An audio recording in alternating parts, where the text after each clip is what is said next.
Hey guys, how's everybody doing? Thanks. Everybody take your seats. Everybody go ahead and settle down. Thanks. My name's Mitch, and I'd like to go over something with you today that I think could be really important to a lot of us, especially as we get older. The average American walks 75,000 miles by the time that they are 50. 75,000 miles is about 3 years of driving your car every day to and from work on average by the time you're 50.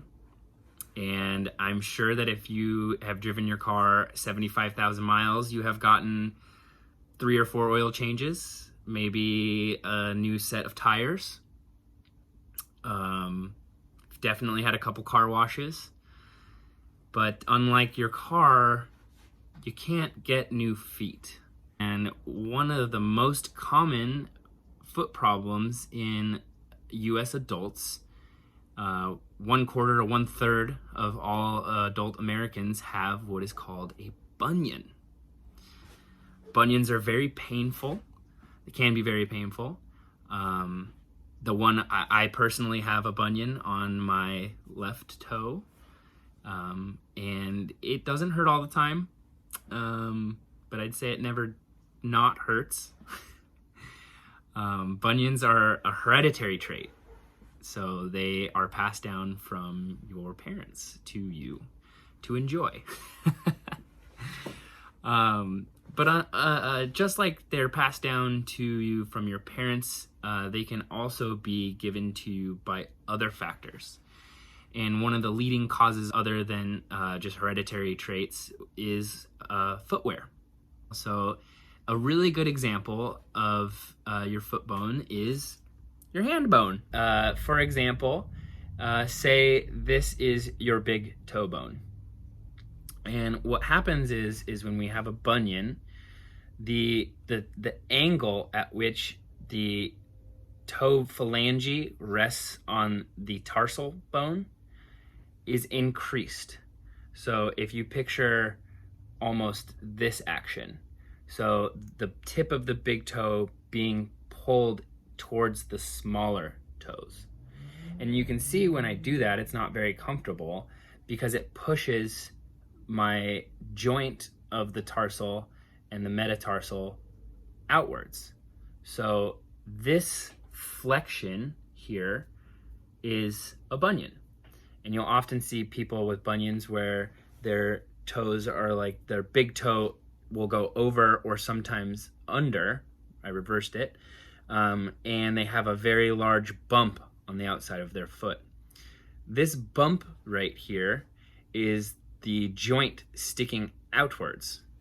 And over time, bone forms on that bump to protect it because it's very raw, and it usually you can rub, or just the friction of walking up and down can hurt and damage it. So it'll calcify over, and over time that bump becomes more and more pronounced until they have a very large protuberance, often red and very tender. And when we walk, the angle of the toe just doesn't sit right. So that's why we get pain when we walk. Now, you can have a toe with a slight susceptibility to a bunion, so maybe a bunion hasn't formed just yet. But say we put it into a shoe that's very tight. What do you think will happen to that toe bone? And if you're a girl and you're wearing heels, you could probably tell me that it squishes it. So as you put your foot into a shoe, it squeezes that big toe bone towards your smaller toes, increasing the angle of your bunion. And the more often we do that, the more often we squeeze this, the more that calcification will happen, and the more pronounced the bunion becomes. But let's take a look at the specific footwear in question that is causing us that bunion pain or bunion susceptibility. I'm gonna start with the pump, I think is what it's called. I don't need to know the exact name of this style of shoe, but what I can tell you is that when you put your foot in it, it creates a lot of pressure on that first toe joint because of the heel. So the higher the heel, the more on point that first toe has to be. So that's already stressing that bunion susceptible toe, or perhaps a toe that isn't susceptible to bunions, but over time and wear and tear could become susceptible. And if anybody has been massaging their grandma's feet, you often see that the tips of their toes, the little tippy tips, have a point. So they'll come down to a point. So unlike our finger, which is nice and round, the bottoms of the toes start to squeeze and they're left with a crease. I'd be surprised if you went and felt your own foot, specifically your pinky toe. I'd be surprised if you were to show me a toe that was perfectly round on the bottom. Most of us have a pinky toe that's been smashed inwards, leaving us that little crisp. So forcing our toes into this narrow toe box is what it's called, also exacerbates the angle of the bunion formation. And then before we go, I'd like to just show you a few examples of a shoe that would not exacerbate bunion susceptible toes, and that's going to be your classic athletic shoe. And I think right off the bat, you can tell me why that's going to be a better shoe. Not much of a heel at all, maybe this much. And I think more importantly is to notice the toe box. So very much more open of a toe box. Lots of room for all of your toes to fit in there. And then what do you guys think about this one? About the same, right? Only difference is that this has a much larger heel, but you can see that it's consistent in its size throughout the whole way. So just like how this one has a little bit in the back, this one has a lot in the back, but also a lot in the front. And it is going to help the foot with walking, but we'll get into that in another video. But again, nice wide toe box. You can see there's stretchy material for that toe to pop out if it needs to. Very comfy, cozy shoe. I'd say this is probably the best for someone with a bunion because of the lots of squishy support here and the stretchy material, opposed to this one with a leather side might be a little bit more restrictive. This one's gonna be your go-to shoe for the bunion toe.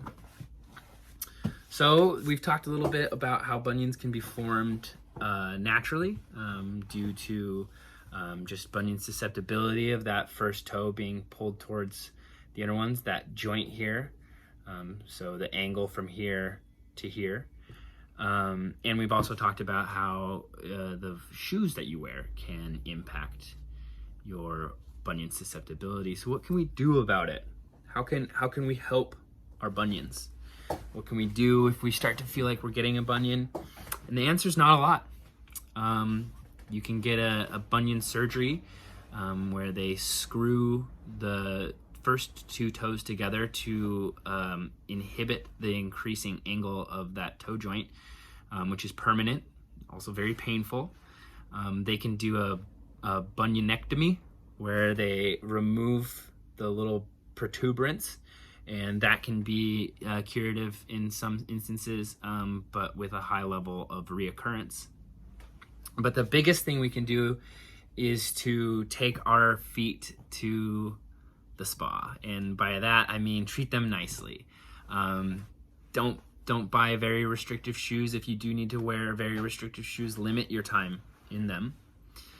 Maybe bring a pair of backup shoes that once the occasion has ended, you can transfer into.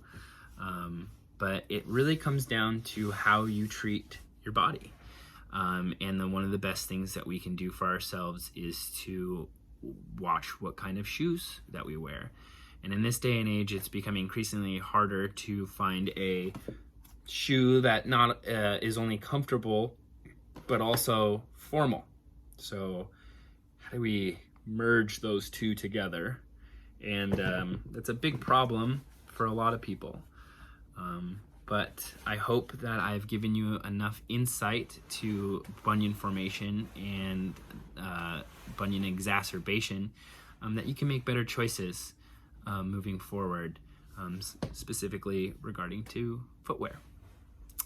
Great. Well, thanks everybody. It was my pleasure. Again, my name is Mitch, and we'll talk again soon.